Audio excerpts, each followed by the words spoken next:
Paano kung ipinanganak ka? Hindi dahil mahal ka, kundi dahil kailangan ka lang. Mami? Daddy? Bakit kahit kailan ako ang mali?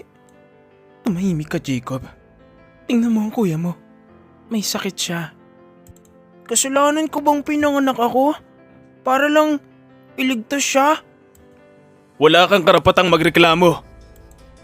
Kung ganito lang po, mas mabuti pang umalis na lang ako.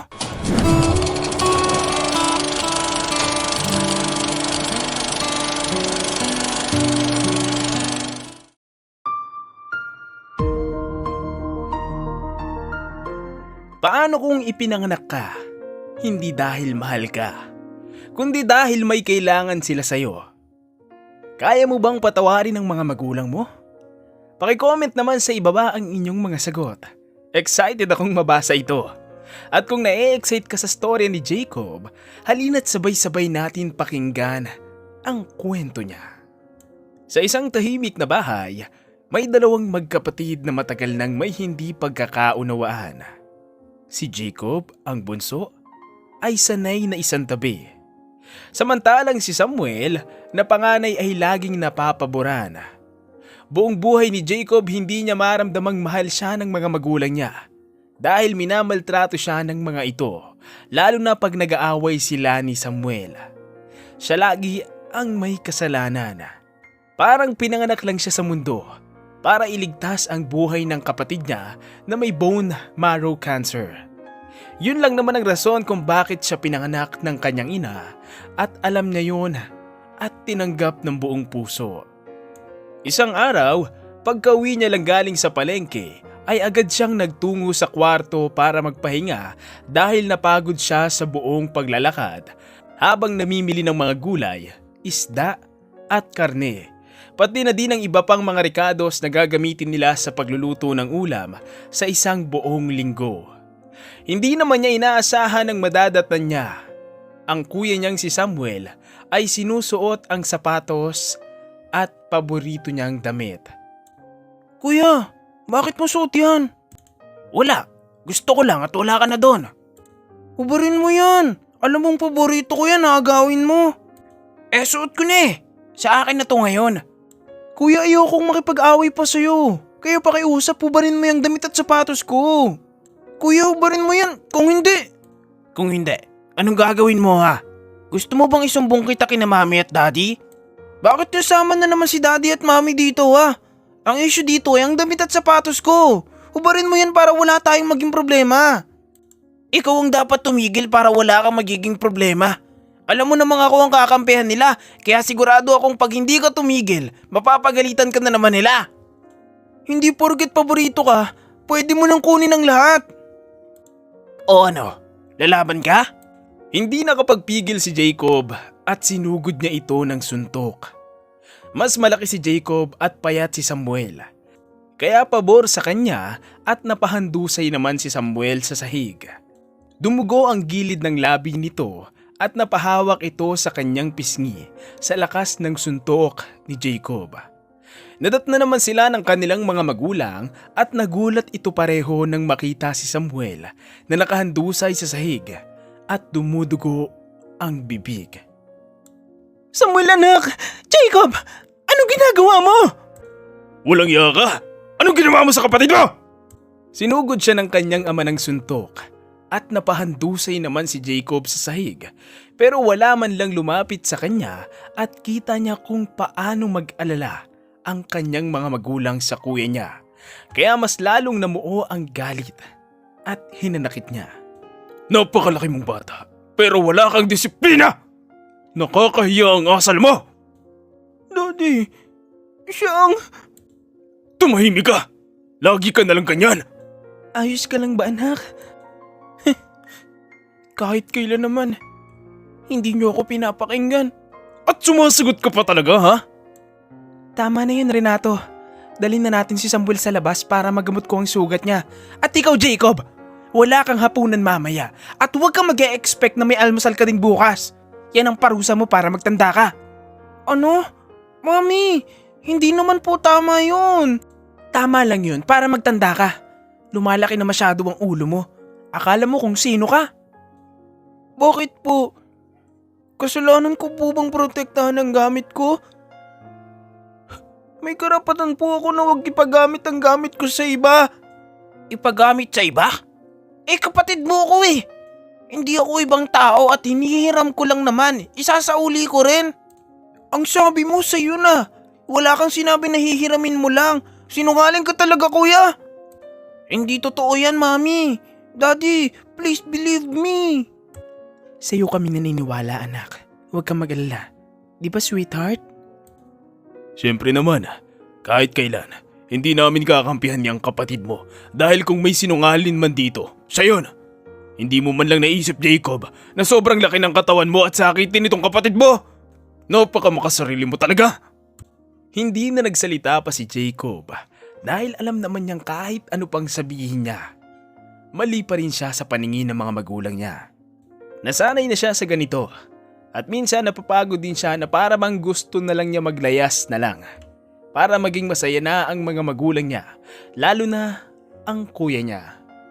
Pagkaalis ng mga magulang niya kasama si Samuel sa kwarto, ay agad siyang tumayo at tinawagan ng kanyang kaibigan na si Michael. Hello bro?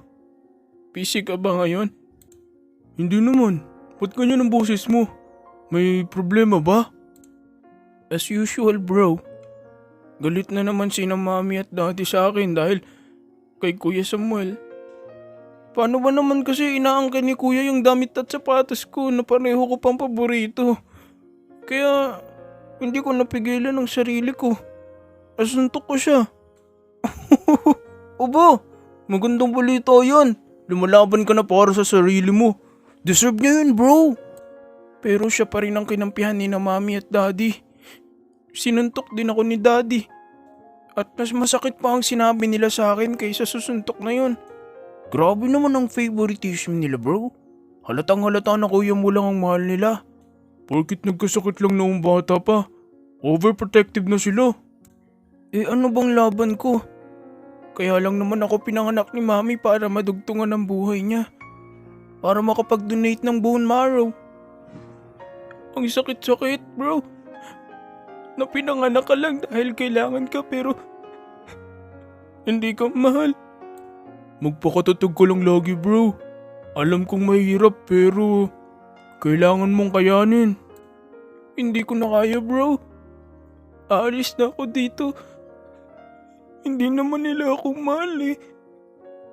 Kaya ako tumawag sa'yo para humingi ng tulong na kung pwede dyan muna ako sa inyo kahit ilang araw lang. Hanggang sa makahanap ako ng trabaho.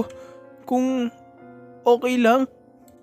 Okay lang naman bro, pero sigurado ka ba dyan sa desisyon mo? Oo bro, siguradong sigurado na. Wala naman akong lugar sa pamilyang to eh. Naiintindihan kita bro. Sige, punta ka na lang dito ha. Nandito lang ako sa bahay. Okay lang kaya sa mami mo? Aba, syempre naman. Ito naman parang hindi kayo close ha. Mas close pa nga kayong dalawa kaysa sa akin eh. Oo nga. Sige bro, mag-iimpake lang ako ng damit ko. Tahimik ang gabi nang tuluyang makalabas si Jacob ng bahay na kinalakihan niya. Bitbit ang isang lumang backpack na may lamang ilang pirasong damit at mga gamit. Naglakad siya palayo nang hindi man lang lumingon. Hindi dahil wala siyang alaala roon, kundi dahil masyadong masakit ang mga alaalang iyon para balikan pa. Sa mga oras na iyon, umalis ang pamilya niya na hindi na naman siya kasama. Pagdating niya sa bahay ni na Michael, agad siyang sinalubong ng kaibigan. Bro, buti nandito ka na. Pasok ka. Hindi na nakapagsalita pa si Jacob. Yumakap na lang siya kay Michael. At doon niya unang naramdaman ang bigat ng lahat ng pinigilan niyang luha. Hinayaan siya ni Michael na ilabas yun. Walang tanong, walang pilit. Mula sa kusina, lumabas ang nanay ni Michael na si Berta. Isang babaeng may maamong muka at mga matang punong-puno ng pag-unawa. Jacob anak, andito ka na pala. Halika, kumain ka muna. Mukhang pagod na pagod ka. Tita Berta? Abala po ba ako? Aba hindi iho. Hindi ka magiging abala. Ituring mo na rin itong bahay mo. Sa simpleng hapunan, isang mainit na tinolang manok at kanin ang hinanda ng ina ni Michael. Nakaramdam si Jacob ng kakaibang kapanatagan. Walang sigawan, walang sumbatan, walang favoritism. Nagtatawanan lang sina Michael at Berta habang kumakain. At paminsan-minsan ay isinasali si Jacob sa kwento. Pagkatapos kumain, pinahiram siya ni Michael ng ekstrang kwarto. Maliit lang yun, pero malinis at tahimik. May kama, isang mesa, at bintanang tanaw ang buwan. Ganito palang pakiramdam ng may tahanan. Lumipas ang mga araw at nanatili si Jacob sa bahay ni na Michael. Tumulong siya sa gawaing bahay, naganap ng trabaho sa umaga, at sa gabi ay kasabay nilang nanonood ng TV o nagkukwentuhan. Unti-unti, naramdaman niya na hindi siya pabigat, na may silbi siya, na may lugar siya. Ngunit isang gabi, habang nagtitimpla si Berta ng tsaa sa kusina, napansin niyang tahimik si Jacob. Nakaupo lang ito sa mesa. Nakatulala.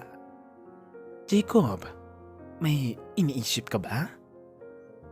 Tita, sa totoo lang po, iniisip ko kung okay lang kaya sina Mami at Daddy. Kamusta na kaya sila? Tumigil sa pagkilo si Berta. Umupo siya sa tapat ni Jacob. Pinatong ang mainit na tasa sa mesa. Natural lang na may isip mo yan. Anak ka pa rin nila. At alam kong hindi madali para sa iyo na lumayo. Pero sigurado akong nag-aalala din ang mga magulang mo. Imposible po, tita. Hindi naman po nila ako mahal. Kung nag-aalala man sila, sigurado dahil kailangan pa nila ako. Hindi dahil gusto nila ako. Mabigat ang katahimikan. Ramdam ni Berta ang sakit sa boses ni Jacob. Isang sakit na hindi basta-basta mawawala. Anak, hindi ko pwedeng ipagkaila ang nararamdaman mo. Alam kong hindi tama ang maramdaman ng isang bata na parang wala siyang halaga. Sanay na po ako, tita. Simula bata pa ako, alam ko na kung bakit ako pinanganak. Para iligtas ang kuya ko.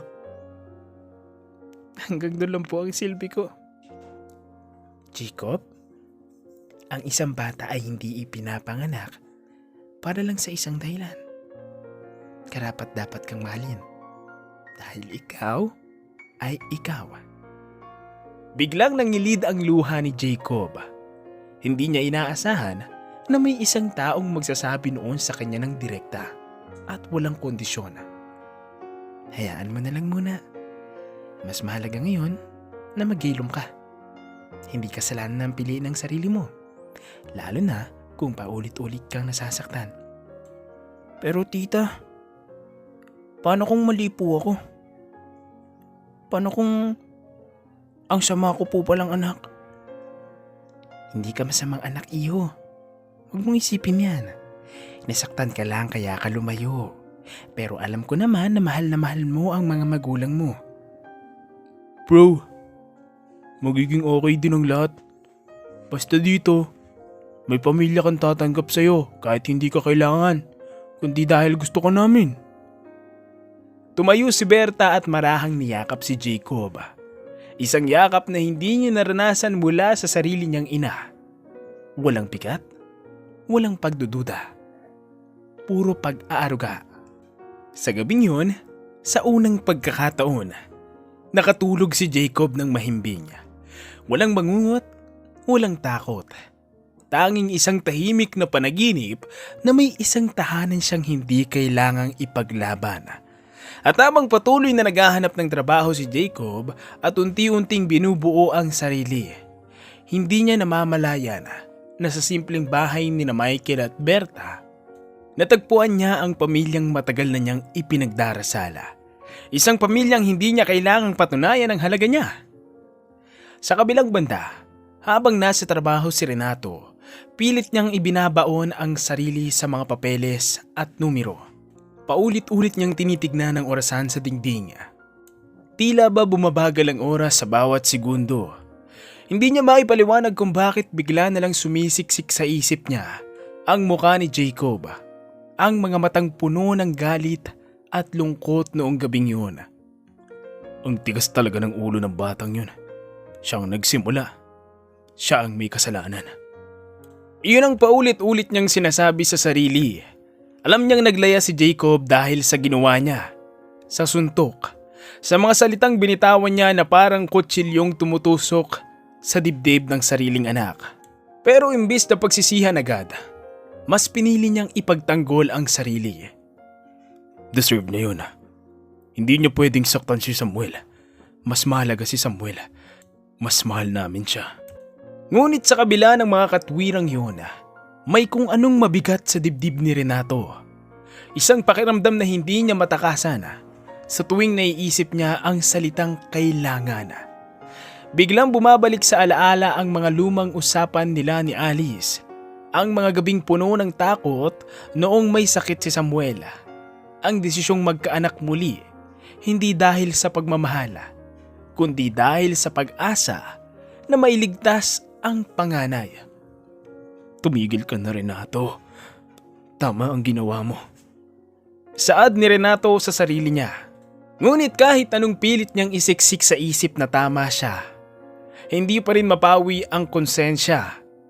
Parang may boses sa loob niya na paulit-ulit na nagtatanong na paano kung mali siya. Maya-maya, natapos ang trabaho ni Renato. Mabigat ang mga panyang naglakad pa uwi. Ang dating pamilyar na daan ay tila naging mas mahaba at mas tahimik. Pagdating niya sa bahay, agad niyang narinig ang sigawan mula sa loob. Isang boses na hindi pamilyar. At ang boses ng asawang si Alice na halatang galit at nanginginig. Sinabi ko na sa'yo, umalis ka na dito. Wala kang karapatang bumalik. Alice, pakinggan mo muna ako. Gusto ko lang makita ang anak kong si Samuel. Saad ng lalaking kausap ni Alice. Anong nangyayari dito? Biglang sabat ni Renato. Bumukas ang pinto at bumungad kay Renato ang isang lalaking nasa edad 40. May hawak na lumang envelope. Namutla si Alice nang makita ang asawa. Renato, Sino yan? At bakit sinasabi niyang anak niya si Samuel?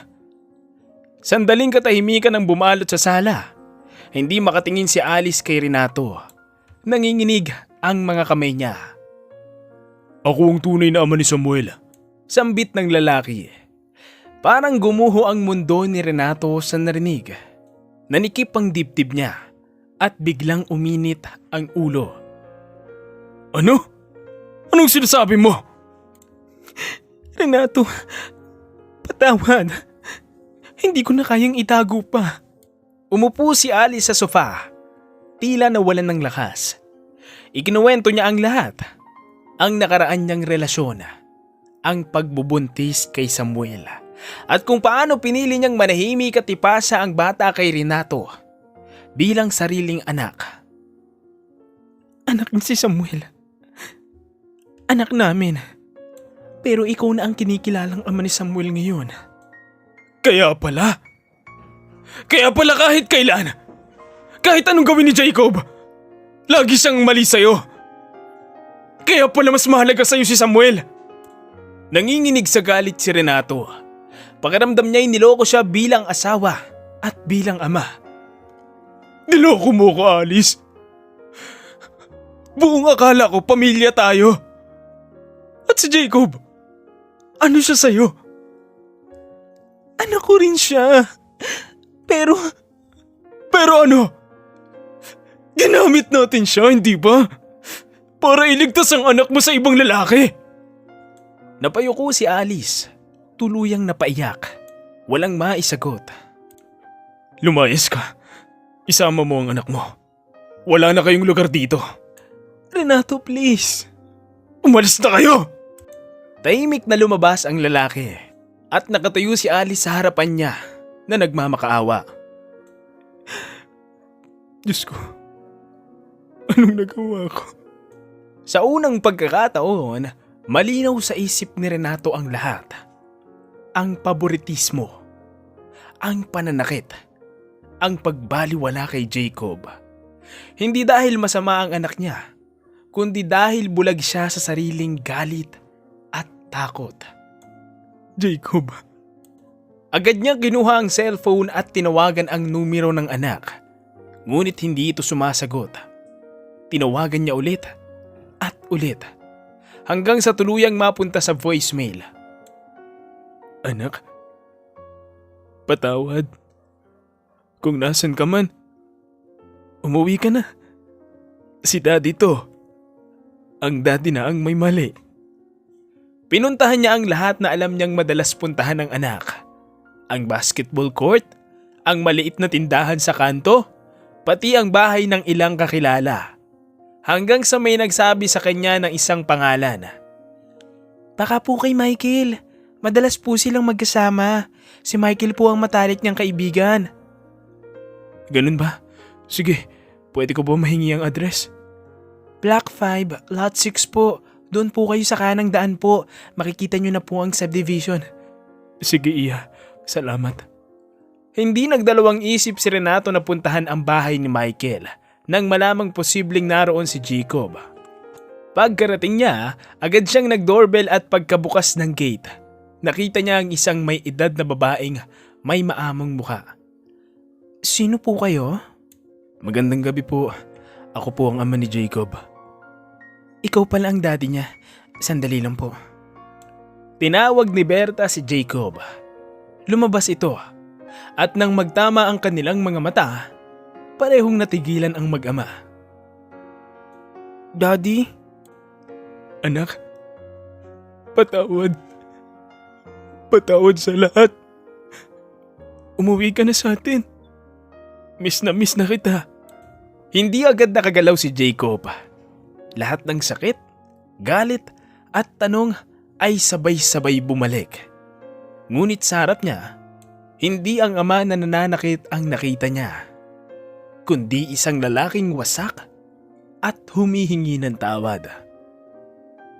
Kung pwede lang ibalik ang oras, pipiliin kitang pakinggan. Pipiliin kitang mahalin ng tama. Tumulo ang luha ni Jacob. Hindi pa niya alam kung kaya na niyang magpatawad. Pero sa unang pagkakataon, narinig niya ang mga salitang matagal niyang hinihintay. Daddy, masakit pa po.